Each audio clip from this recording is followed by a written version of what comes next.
जलद गतीनं श्रीमंत होण्याच्या हेतूनं पेण तालुक्यातील ग्रामीण भाग असलेल्या नाडे गावात रात्रीच्या 1 वाजण्याच्या वेळी स्मशानभूमी अघोरी विद्या तंत्रमंत्र करत नारळ, लिंबू, टाचणी, खिळे, हळद, अबीर, गुलाल तसंच पांढरे रंगीत वस्त्र आणि मानवी कवटी ठेवून काही इसम स्मशानभूमीत फेऱ्या मारत अघोरी विद्या करत असल्याचं ग्रामस्थांना दिसून आलं।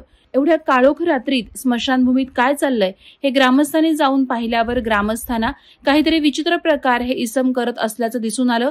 ग्रामस्थांनी त्यांना याबाबत जाब विचारले असता येथील इसमांनी स्मशानभूमीतून पळून जाण्याचा प्रयत्न केला।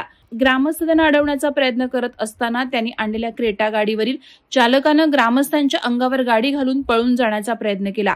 मात्र ग्रामस्थांनी त्यांचा पाठलाग करून येथील दोघांना पकडून ठेवलं आणि पोलिसांना खबर देऊन पोलिसांच्या ताब्यात दिलं।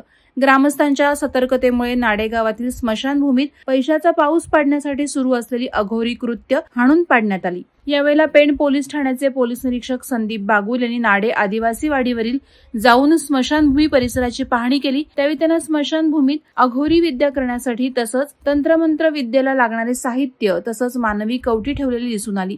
यानुसार गुन्ह्यातील आरोपींना अटक केली असून यामध्ये बिपिन अंबिका शर्मा वय 29 राहणार कोपरखेरणे नवी मुंबई, राजेश किसन म्हात्रे वय 40 राहणार कोपरखेरणे नवी मुंबई, प्रशांत राजेश शिर्के वय 27 वर्ष राहणार कोपरखेरणे नवी मुंबई आणि इतर सहकाऱ्यांविरोधात पेण पोलीस ठाण्यात गुन्हा दाखल करण्यात आला।